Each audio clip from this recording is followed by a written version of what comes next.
Are your ads not bringing in leads? Or maybe you're getting clicks but nobody's actually converting? Or worse, people are landing on your site and bouncing in seconds? Well, if that sounds familiar, the real problem isn't your budget or creative, it's your offer. Hey, my name is Terry and I help architects, engineers, and builders win more projects through Google search. And in this video, we'll be talking about creating offers that actually convert for your construction company. I've seen this pattern across many industries, and the same principles apply to construction companies looking to win more projects. Before you launch any marketing campaign, you need to have a clear understanding of what it is that you're planning to offer. An offer is the mechanism used to turn attention into leads. It needs to be enticing enough to get property owners, developers, and other potential types of clients that you may work with to give you their contact information. And without the right offer, you might as well be throwing your ad budget into a foundation hole. Depending on the type of construction-related services you provide, your offers will vary. I'm going to walk through some pre-built offers, but first, I want you to understand the psychology behind this. I work with many types of construction companies and spend an enormous amount of time on offers because they need to tie directly into the pain points of your prospects. If you don't get this right, then you're not going to win your prospects over. When they see your ads, they need to feel the pain that you're addressing through your offer. You need to really drill into these pain points because that's what marketing is all about. And we want to speak to the problems your potential clients face and build offers we can test and iterate over time to optimize your ads, get more people off platform, and lower your advertising costs. Now, there are two types of offers: micro offers, aka marketing offers. These are best for construction companies that provide services requiring significant client research and consideration before purchase, with the ultimate goal in mind of selling our macro offer. We'll be touching on pain points and symptoms and turning them into something tangible to offer to potential clients. Examples of these types of offers are free checklists or templates, like home improvement checklists, free ebooks, like free renovation planning guides, and then free live events or webinars. These offers help warm up your audience because they're probably not ready to hire a builder just yet. Think about major renovations, custom home building, or commercial construction projects. These involve very long processes for the prospect in terms of research and understanding. They need plenty of information before making a decision. If we could connect with them before they made a decision and get them into our ecosystem, there's a high probability they'll hire you over time.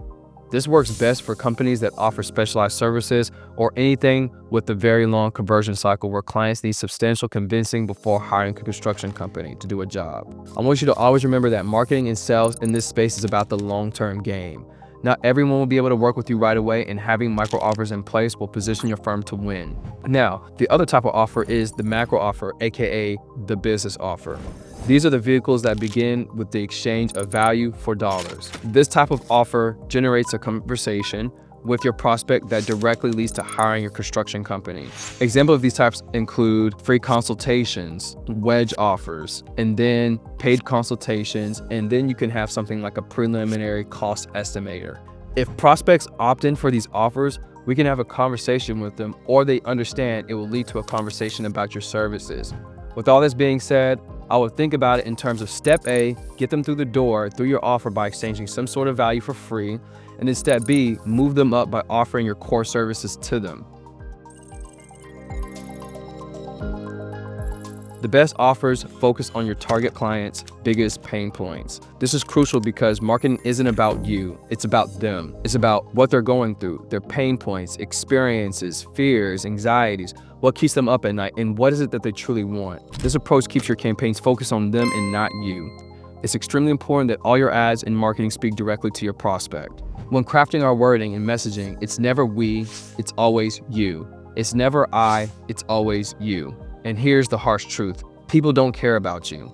I'm sorry to break it to you, but they don't care about your construction company or your services. That's just boring to them, and what they truly care about is themselves, their problems, fears, anxieties, and what keeps them up at night, and their dreams and aspirations. Alrighty guys, so what I'm going to do here is I want to help, tie this in and make it full circle with providing some more context and examples of what I mean by making sure that you have a solid offer in place and understanding what it means to solve your client's pain points or to articulate that and let that be shown in your ads. So in this one right here, this landing page for KBSO Consulting MEP Design Firm, if they're running ads for this service, they know that they obviously are MEP design firm. So they're already kind of tripping up right now with the headline. There's no indication about the problem that they're solving specifically. If we look at this body of text, notice how they're talking about them. It's about we. And I just told you guys earlier that nobody cares about that. Nobody cares about, when you were founded, what makes you better than the rest of the competition, none of that. It's more about how can you resonate with the prospect's pain point, right?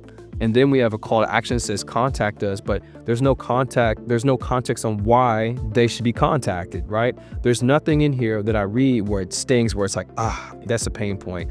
Maybe they can't help me with the solution. There's no emotional stimulation that I get from this, right? And if I go down here again, people don't care about your company. They don't care about your services, right? These are just means to an end. If we're able to tie, the pain point to the service and articulate that in a very well manner, then that's a different story. But here, they're just really going into, the services that they provide. That's not going to be good enough to get a prospect to be won over. And then down here, they have a process, but because they're not narrowing in on a problem, the process that they're talking about here is, relatively high level. It's pretty abstract, right? They're not talking about a specific problem in the market where they're providing these sort of MEP design services, right? So if we go over here to design 2 for SBDA, this is another MEP design company, right? Or they provide MEP design services. And right off the gate, we can go in and look at their headline, innovative structural and MEP design for maximum efficiency. So they're already talking about a pain point in a fashion where they're going to provide maximum efficiency for the solutions that they're providing. And then they bring it home a little bit further where they say S3DA provides a unique combination of structural and MEP design to help save time and reduce design clashes, providing a streamlined experience and quicker turnaround times. So you could see a few things here, right? They're tackling several different pain points. Like, I would be ready to move forward with this prospect. They are missing one key element, which I'm going to cover here in just a minute, but you can see they're talking about a few pain points: saving time, reducing design clashes,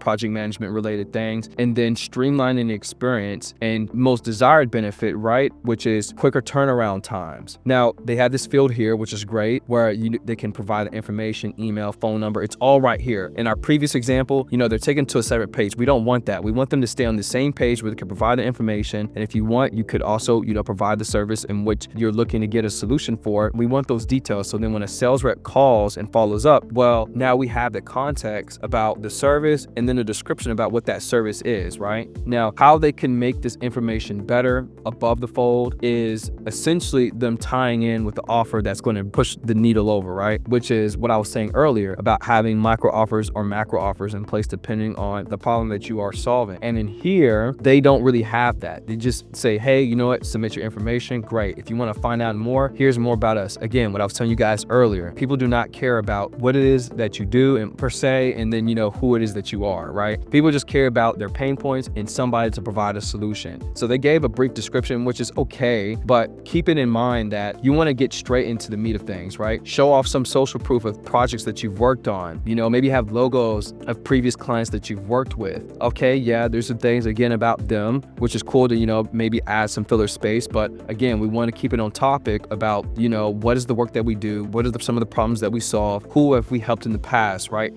These are the main things that push the needle forward. And you can see, okay, here they've completed 90 plus something projects here, right? And across various different spectrums, right? How many years have they been in industry, which is okay. But again, it's about what is it they're helping solve for them. Okay, now we get down here, we get into the different types of projects that they worked on relative to the service. And then of course, down here, some testimonials, which I feel like they should have brought it up here somewhere, where people can get straight into the meat of things of just tying in the social proof. So above the fold, this is basically, as soon as you enter the website, this is what you see. All the information, pain points, the offer, you want that there. And as you grow down here, you add some more information.